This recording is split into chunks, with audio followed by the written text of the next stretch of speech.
Good morning. Good morning, ma'am. I'm Angelo Espiritu, the front desk clerk. How may I help you? I would like to check out, please. May I have your room and proof of identification, please? Room 1005. Have a seat, ma'am.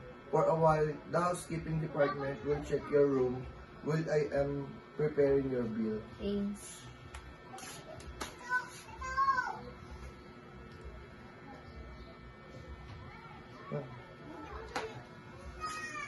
Thank you for waiting, ma'am. Here is your bill. Your accrued total charge amounting to 7,000 pesos. Your room had the total charges for one night stay amounting to 5,000. You also acquired 1.5 pesos for applying dining and additional charges for acquiring our valet service. Since you have made an advance payment during your arrival of 5,000 pesos, your total charges is 2,000 pesos, ma'am. Here is your bill. Kindly check in there are correction.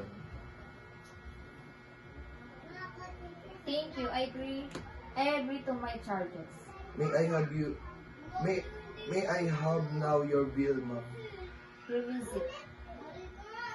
How do you wish to settle your account, ma'am? I paid it in cash. Here it is. I received 5,000 pesos. For a while, I just prepare your receipt. Thanks.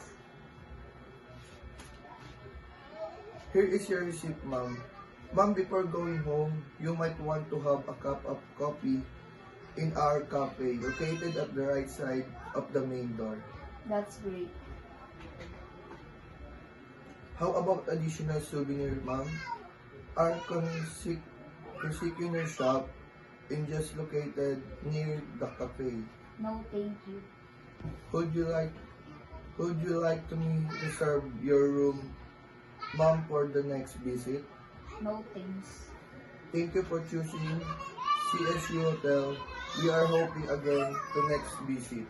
Have a nice day, ma'am, and have a safe ride. God bless. Thank you.